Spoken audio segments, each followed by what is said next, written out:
दिनैहाय जोङो रिसार्जेन्ट इउपिपिएल आरो रिसार्जेन्ट बिटिआर होननाय मोनसे टीमजों क'क्राझारनि काजिगावनिफ्राय गहपुरसिम मटरसाइकेल सालायलांनायनि मोनसे हाबाफारि लादों। बे हाबाफारिनि गेजेरजों जोङो गोबां थांखिफोर जोङो हास्थायदों।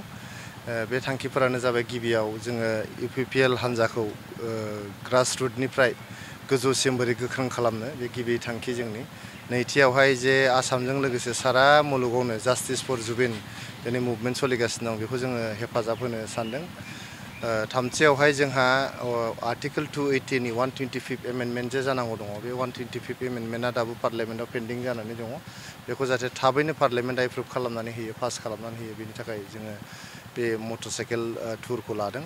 लोगोसे जोंनि बिटिआर सुक्ति मथे जोंनि बिटिआरआव जे गासै 40था बिजाब दं, बे 40था बिजाबनिफ्राय 60 बिजाबसिम जे बारायनांगौ दङ, बे 60 बिजाबसिम बारायनायखौ थाबैनो जाहाथे मावफुङो आसाम सरकारा, बेखौ जोङो दाबि दैखांदों।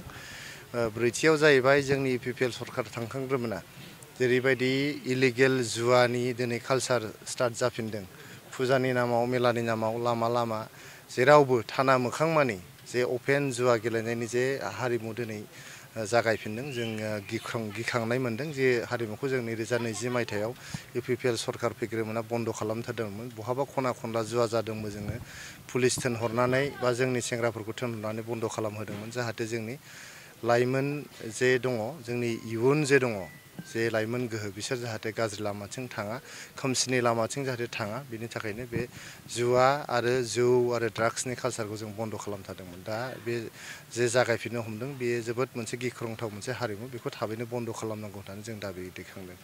लोगोसेयै जोङो इउपिपिएल सरकार थानाय समाव गोबां मोजां मोजां हाबाफारिफोर लादोंमोन। बे हाबाफारिनि सांग्रांथि लाबोनो थाखायबो जोङो दिनै बे मटरसाइकेल टुरखौ लादों। जेरैहाय जोङो हा पाट्टा राननाय, जोंहा 40-50 बोसोर असान्तिनि गेजेराव थानानै जोङो 2020 मायथाइयाव बिटिआर सुक्तिनि गेजेरजों इउपिपिएल सरकार फैनायनि उनाव बड'लेण्ड ओनसोलावहाय सान्तिखौ जों गायसननो हादोंमोन। दा बेफोरनि सांग्रांथि लाबोनांगौनि बाथ्रा दङ। लोगोसे जोङो बड'फा सुपार 50 मिशन खालामदोंमोन। बेजों लोगोसे जोङो दुरान्ड काप बायदि गिदिर बेवहाय फुटबल मेगा इभेन्ट जों खालामनो हादों। लोगोसे थुनलाइयारि फोरबो खुंनानै देश बिदेशनि थुनलाइयारिफोरखौहाय थुनलाइ सिबियारिफोरखौ लाबोनानै जोङो क'क्राझारावहाय खन्थाइ आवरायनायजों लोगोसे सल' खोन्थालायनायजों लोगोसे जोंनि बर' हारिमु, जोंनि बड'लेण्डनि जे जोबोद मोनसे धोनि जोंहा सम्पद दङ, मिथिंगानि सम्पद, लोगोसे जोंनि सुबुंफ्रा जोबोद मोजां सुबुंफोर, जोङो मोनसे मा होनो बिदिखौ आब्रुथि गोनां माहारि, बेफोरखौ जोङो मुलुग दरबारावहाय जों गायसननो हादोंमोन। बेफोर हाबाफारिनि सोमोन्दै सांग्रांथि लाबोनो थाखाय दिनै बे मटरसाइकेल टुरखौ लानाय जादों। जोङो बे मटरसाइकेल बिटिआर मटरसाइकेल टुरनि गेजेरजोंहाय जोंनि इउपिपिएलनि मावथिफोरजों रायलायलांबाय थानायजों लोगोसे गोनां गोनां माने फसंथानफोर, बेयो धोरोम फसंथानबो जानो हागौ, बेफोराव जोङो हाबलांबाय थागोन। दहाय फुङावसो जोङो बासुगावनि मोनसे मन्दिराव, गिदिर मन्दिराव जों हाबबोदोंमोन। ओमफ्राय जोङो काजिगावआवहाय गुरुदेब कालिचरन ब्रह्मनि जोनोम जायगायाव बिथांनि मुङै बानायनाय गुरुधामाव जोङो जग्य आहुति सावनानै जोङो मटरसाइकेल सालायनायखौ जागायदोंमोन। दिनै फैनानै जों दहाय बे मन्दिराव हाबबोदों आरो फैनानै दिनै जोङो नैबे बेंटलनि केथलिक चार्चआवहाय जोङो प्रेयार खालामनानैहाय जोंनि मानगोनां बिशपनि ब्लेसिंस लानानै जोङो दिनैहाय मटरसाइकेल सालायनायखौ जोङो जागायफिननोसै। आथिखाल बिटिआर सरकारा इउपिपिएलनि मोनफ्रोमबो दफाखौ माने मावफुंनो गोसो गैया होननानै बुङो, मावफुंजानो लुबैयो नामा थारैनो? बिपिएफआथ' माबोरैहाय दफाफोरखौहाय मावफुंनो नाजानो? बिपिएफआ बायसान्सआव दिनै सरकाराव फैदों। बिपिएफआथ' आमेरिकानि पार्टिसो, आमेरिकायाव दाजानाय, मेक आमेरिका ग्रेट एगेन होननानै स्ल'गानजों बिथांमोना इलेक्सन गेलेदोंमोन। गतिके बिथांमोना दिनैहाय आमेरिकायाव जोनोम मोननाय मोनसे हान्जा, ओंखायनो बिथांमोना मेक आमेरिका ग्रेट एगेन होननाय स्ल'गानखौ बिथांमोना लानानै बिसायख'थि गेलेदोंमोन। बोरै बोरै गावसोर भट मोन्दों बेखौनो मिथिया, साइलेन्ट भट बबेनिफ्राय मोन्दों बेखौनो मिथिया, गावसोरनो माने बुंनो थांबा बागदावलायदोंसो जों जे बेसेबां भट मोनबाय होननानै। थेवब्लाबो नोंथांमोना दिनैहाय बिथांमोना 7,80,000 भट मोन्दों, ओमफ्राय 12 लाखसो भटआनो बिथांमोननो होआखै। जोङो 6,16,000 इउपिपिएलआ मोन्दों, 4.5 लाखसो बिजेपिआ मोन्दों, आरो गुबुन गुबुन हान्जा कंग्रेस, जिएसपि बयबो मोन्दों।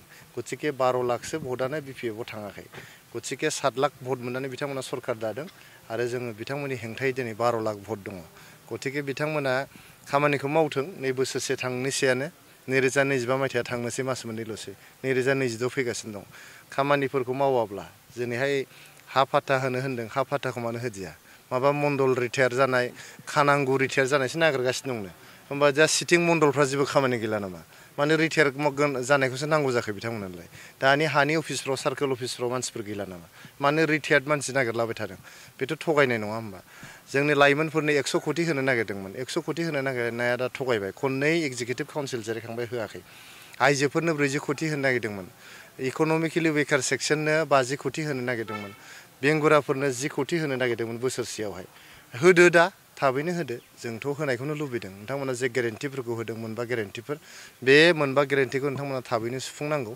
सुफुङाबा जोङो बिटिसि सेक्रेटारियेट मोखाङाव धरना हैगोन फैगोन बोसोराव बिटिआरनि अनगायैबो गुबुन गुबुन जायगाफ्रावबो बिजाथिफोरखौ बिटिआरनि बाहेरायावहाय गोबां जायगायावहाय जोंनि इउपिपिएल हान्जाखौहाय बिथांमोना लुबैगासिनो दङ डिमान्ड खालामगासिनो सिगाङावनो गोबां डिमान्ड खालामबाय थादोंमोन बिसायख'थिबो गेलेजानो लुबैदोंमोन जोंहा गोबां सापर्टारफोर दं बिटिआरनि बाहेरायावबो गतिके बिटिआरनि बाहेरायाव जेराव जेराव जोंहा गोग्गोम सापर्टार दं बेफोरावहाय जोङो बिजाथि होगोन नङाबा गुबुन बिजाथिफोरखौ जों मदद होगोन 2022 मायथाइनि एमएलए इलेक्सनाव इउपिपिएल हिसाबै सोरजोंबा इलेक्सना गेलेगोन नामा बिसायख'थि गेलेनाया जाहैबाय बियो गणतन्त्रनि मोनसे फान्डामेन्टेल डिउटि जोङो जेब्लानाखि डेम'क्रेटिक कान्ट्रियाव थागोन बिसायख'थियाव भट होनाय आरो बिसायख'थि गेलेनाया नोगोरारिफोरनि गुदि बियो डिउटि फान्डामेन्टेल डिउटि गतिके जोङो पलिटिकेल पार्टि इउपिपिएलआ इलेक्सन गेलेनाया जोंनि फान्डामेन्टेल डिउटि गतिके इलेक्सन गेलेगोन रायजो राजाया सोरनो भट होगोन सोरनो भट होआ बे रायजोफोरनि माने फान्डामेन्टेल राइट आरो फान्डामेन्टेल डिउटि